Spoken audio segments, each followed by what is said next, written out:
네, 감사합니다.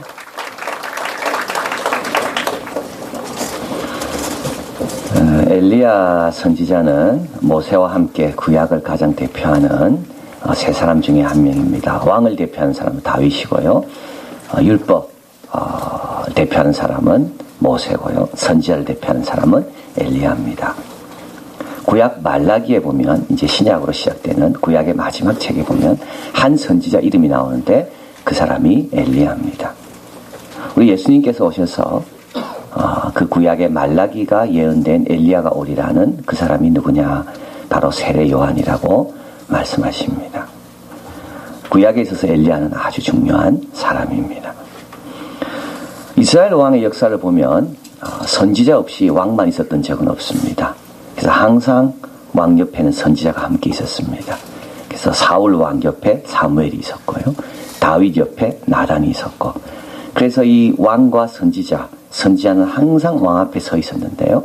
이 왕 앞에 가장 오래 서 있던 사람이 누구냐면 엘리야입니다. 아합 왕입니다. 그래서 열왕기 상하에 보면 왕들의 이야기인 줄 알지만 실제로 3분의 1은 엘리야와 엘리사, 선지자에 대한 이야기입니다. 왕과 대결하는 한 선지자, 아무것도 가진 것이 없는, 그럼에도 불구하고 왕 앞에 서서 당당하게 하나님 말씀을 증거한 선지자, 그것도 짧게가 아니라 길게, 그가 엘리야입니다. 이제 오늘 본문에 보면 이제 엘리야가 등장하는데요. 시대가 바뀌었습니다. 어떤 시대로 바뀌었는가 하면 사마리아를 도읍으로 정하게 되고 오므리 왕조가, 그리고 그의 아들 아합을 이세벨과 결혼시키면서 이스라엘 땅에, 북쪽 이스라엘 땅에 아합 바알을 섬기는 시대로 바뀐 겁니다. 그 전만 해도는 여로보암이 세운 금송아지만 섬겼습니다. 베델과 다네요. 그런데 이제 아합이 들어서고 이세벨이 시집 오면서부터 이스라엘 땅은 이제 북쪽을 가리키는 겁니다. 이제 바알을 섬기는 나라로 완전히 바뀐 겁니다. 그래서 수도 사마리아에 성을 지으면서 거기에 바알을 위한 산당을 세우고, 이제 사마리아 수도죠. 북쪽의 수도로부터 사방으로 이제 바알의 종교가 퍼져가기 시작하는 요 시점인 겁니다. 이때 하나님께서 누구를 세우셨는가 하면 이 엘리야라는 한 선지자를 세우셨습니다. 근데 강조하는 게 하나 있어요. 엘리야를 통해 강조하시는 게 있어요. 하나님의 백성은 누구냐? 하나님을 믿는 선택받은 백성은 누구냐라는 것이 엘리야를 통해 말씀하는 겁니다. 하나님의 백성은 누굽니까? 하나님의 백성은 말씀 따라 사는 사람이 하나님의 백성이다. 그래서 오늘 본문에 보면요, 계속 반복되어 나오는 게 뭡니까? 여호와의 말씀입니다. 2절에 여호와의 말씀이, 5절에 여호와의 말씀과 같이, 8절에 여호와의 말씀이, 14절에 여호와의 말씀이, 18장 넘어갑니다. 많은 날 지나고 제3년에 여호와의 말씀이. 하나님은 살아계시기 때문에 살아계신 하나님을 섬기는 백성은 당연히 하나님의 말씀을 늘 드려야 된다. 그것이 하나님의 백성이다. 하나님의 백성은 살아계신 하나님을 섬기는 자이기 때문에 살아계신 하나님의 말씀을 늘 듣고 따르고 인도함 받는 사람이 하나님의 백성이다. 이게 엘리야가 우리에게 주는 도전인 겁니다. 오늘 본문에 보면 엘리야가 아합 왕에 나타납니다. 하나님 말씀을 가지면요, 권위가 있습니다. 그건 하나님 말씀이기 때문에 왕 앞에도 당당히 나타나는 겁니다. 이렇게 이야기합니다.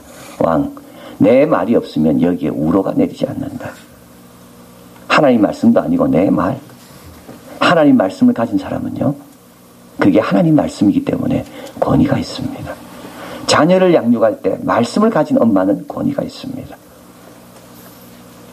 친구들과 이야기할 때도 하나님 말씀의 기초에서 이야기하는 사람은 권위가 있습니다. 여러분, 다른 상식적인 거, 교양적인 거, 그거 갖고는 힘이 약합니다. 엘리야는 부모가 누군지 나오지 않아요.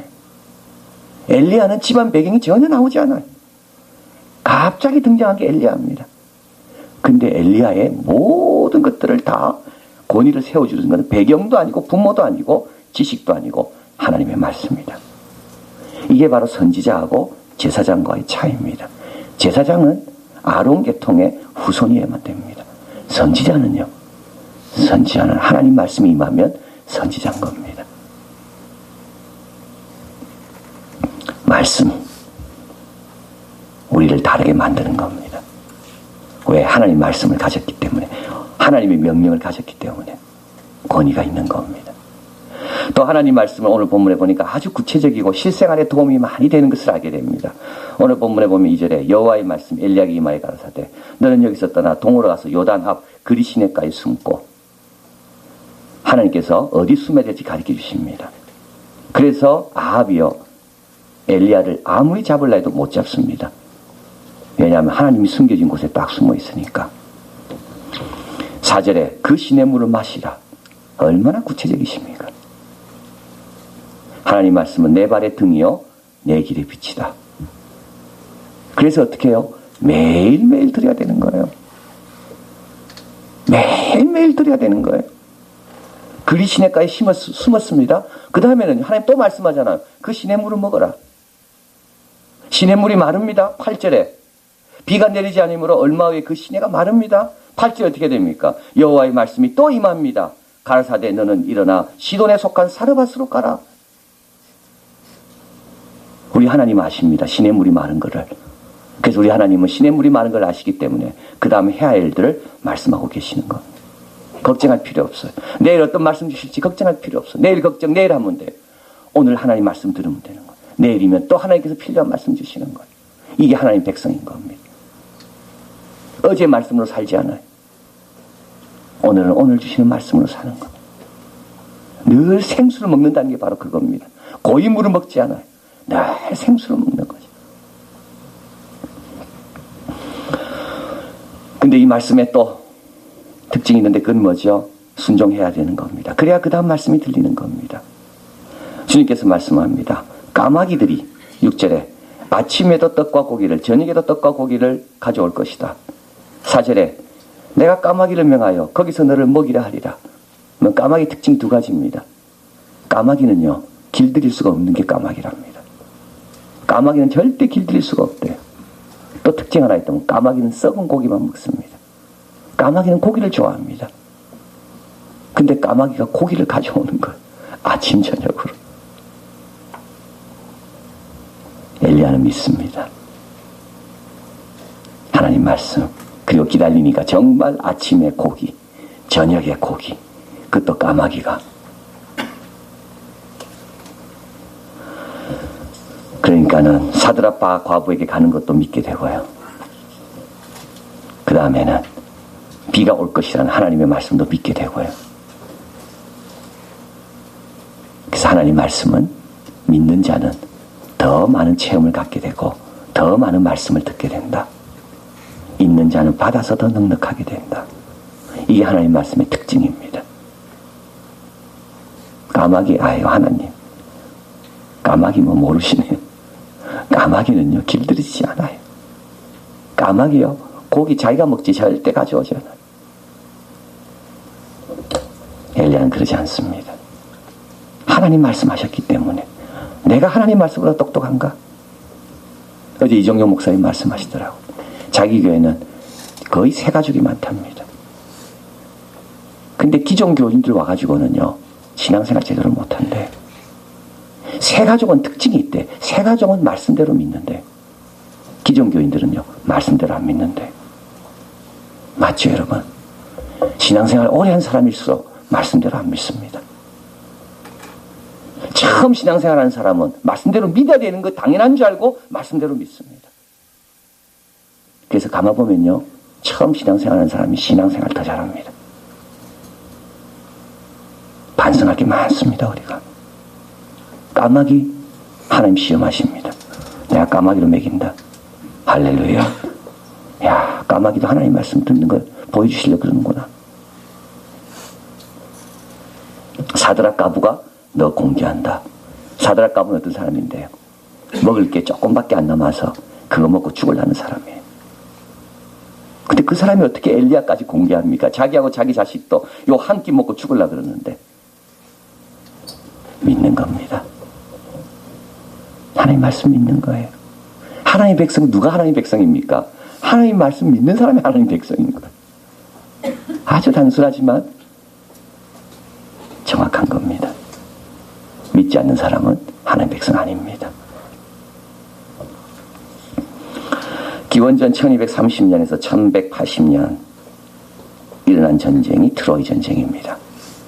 10년간 계속됐습니다. 호메로스의 일리아드와 오디세이아, 그 이야기는 이 트로이 전쟁에 대한 이야기입니다. 부유한 트로이와 그리스 전 연합이 싸우는 내용이 트로이 전쟁입니다. 각 진영에 한 10만 명씩 그리스 함선이 트로이로 옵니다.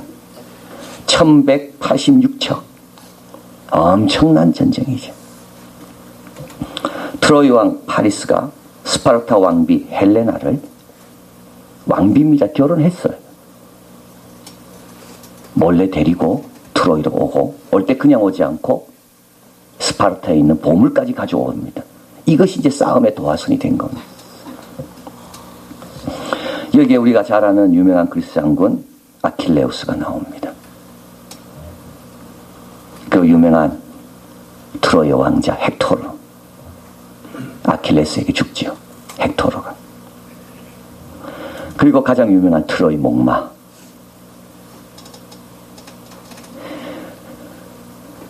트로이 성은 철통 같았기 때문에 어떻게 그 성을 뚫고 들어갈 수가 있는가 고민하다가 꾀를 내게 되는 겁니다.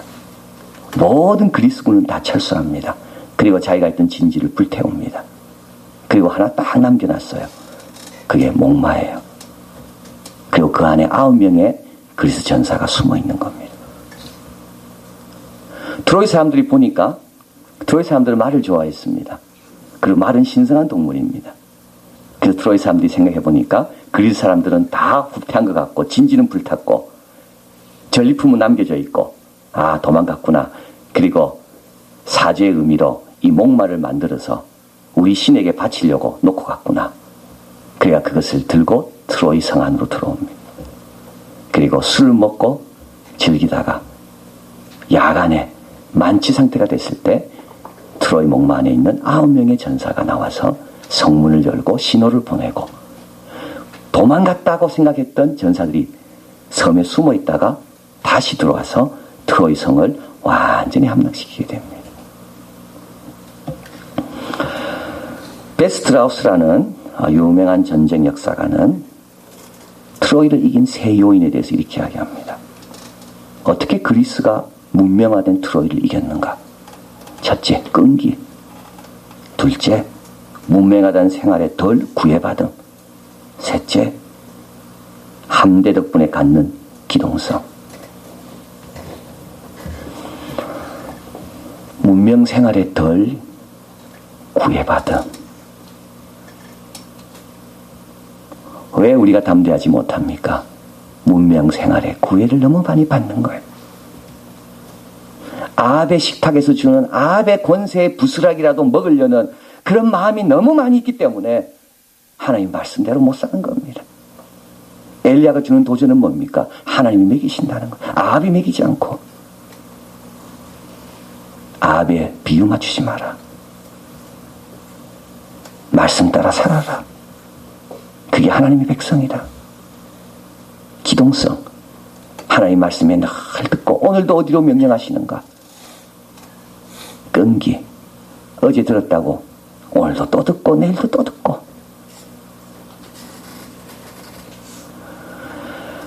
지금은 엘리야 때처럼 특별 새벽기도 오늘부터 시작합니다.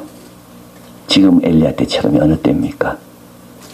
하나님 말씀 소중하게 여기는 것이 지금 엘리야 때처럼입니다. 다시 돌아가야 돼요.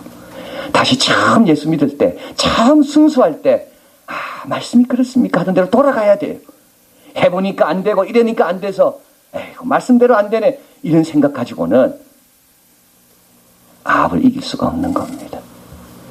온 세상이 바알로 뒤덮이는 세상에 하나님의 백성다운 승리를 할 수가 없다는 겁니다. 돌아가야 돼요. 어디로요? 말씀으로. 말씀의 끈기, 말씀의 순종, 그리고 말씀에 순종하기 위해서 문명생활에 덜 구애받아야 돼요. 이제 오늘부터 시작합니다. 하나님, 오늘 기도하실 제목은 말씀의 회복입니다. 들리게 해주십시오. 믿어지게 해주십시오. 순종하게 해주십시오. 까마귀 괜찮습니다. 한번 경험해 보겠습니다. 지금은 엘리야 때처럼. 그러면 엘리야가 이기는 겁니다. 엘리야가 당당한 겁니다. 엘리야는 살아있고 하나님의 역사를 계속 체험한다. 기도하시겠습니다. 사랑하는 하나님 고맙습니다. 오늘도 이 새벽에 부르시니 감사합니다. 문명생활에 덜 구애받는 저희들 되게 도와주십시오. 편한 자리, 좋은 자리, 쉬운 자리, 그런 자리만 찾아다니는 자 되지 않게 하시고 어디든지 주님 가라고 하면 갈 수 있는 그런 야성을 가지고